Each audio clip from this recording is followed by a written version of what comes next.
Los Angeles, 1980s, neon nights, broken streets. The city of angels hiding its demons.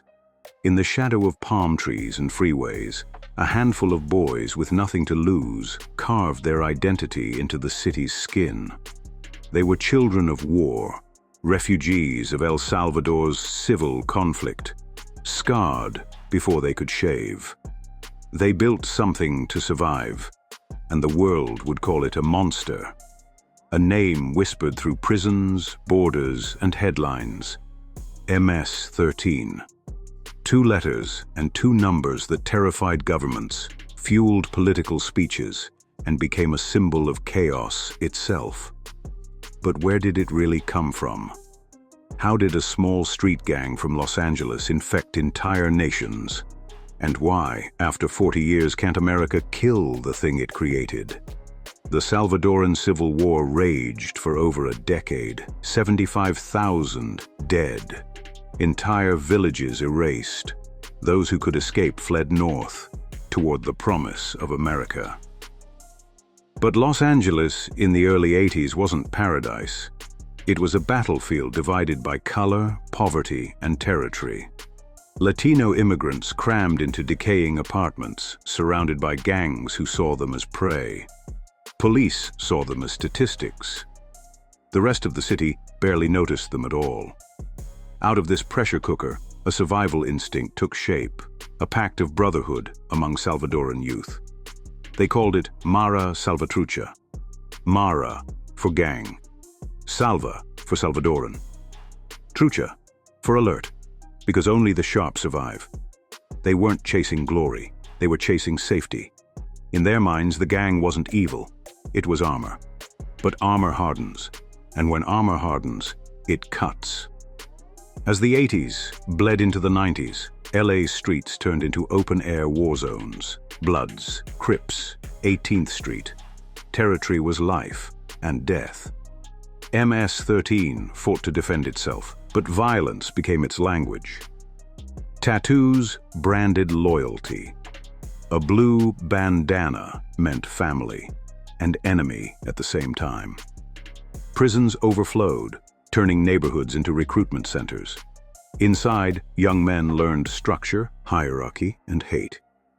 When the United States decided to deport immigrant offenders by the thousands, it believed it was cleansing its streets.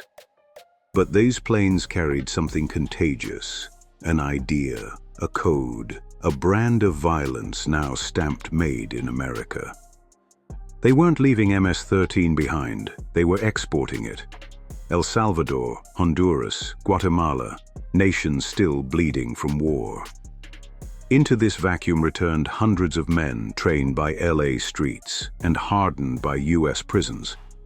There were no jobs, no rehabilitation, no future. The gangs filled the gap governments could not. In the barrios of San Salvador, children saw MS-13 as untouchable heroes, the only power anyone respected. Soon, the prisons became command centers. The streets became extensions of the cells. Rivalries turned nations into shooting galleries. The homicide rates soared above 100 per 100,000, higher than war zones. By 2005, MS-13 wasn't just a gang. It was an export, a franchise, a network of fear stretching from Los Angeles to Tegucigalpa. And America's problem had just gone global. By the 2000s, MS-13 was myth and reality twisted together. News anchors called it a cartel. Politicians called it an invasion. But insiders knew. There was no single boss, no boardroom meetings.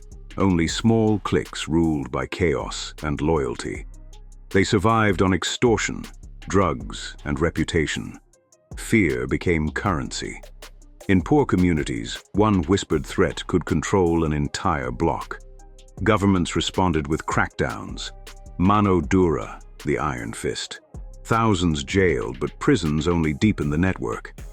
By 2012, the FBI labeled MS-13 a transnational criminal organization. In the shadows, myths grew larger than men. Music, movies, even tattoos turned the gang into legend. And legend is harder to kill than flesh. In 2017, Washington declared war. Operation Raging Bull, hundreds arrested, dozens indicted. Cameras flashed, politicians promised victory. But the roots were already too deep. Between 2017 and 2021, the Department of Justice recorded more than 700 prosecutions and over 500 convictions. Yet neighborhoods in Long Island, Virginia, and Maryland still whispered the same fear. Because you can cage men, not motives. Every arrest birthed a vacuum, and vacuums always get filled. Poverty doesn't end with handcuffs. Desperation doesn't stop at a border. MS-13 doesn't survive because it's powerful. It survives because it's useful to those who sell fear and to those who have nothing else to believe in. In 2022, El Salvador's president, Nayib Bukele, unleashed the largest gang purge in the nation's history. 75,000 arrests in 2 years. Murders fell by 90%. For the first time, people walked their neighborhoods without fear, but under the eyes of soldiers. Critics called it a police state. Supporters called it salvation.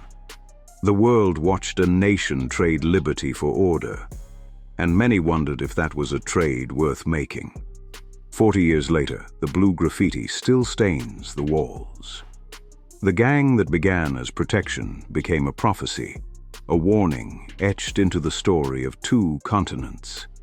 It warns what happens when a society abandons its youth, when fear becomes identity, and when power answers every cry with punishment. Police can arrest bodies, prisons can silence voices, but only hope can rewrite destiny. MS-13 began in fear. Maybe it ends with understanding. Like, share, and subscribe. Because truth, no matter how dark, still matters. And see you in next video.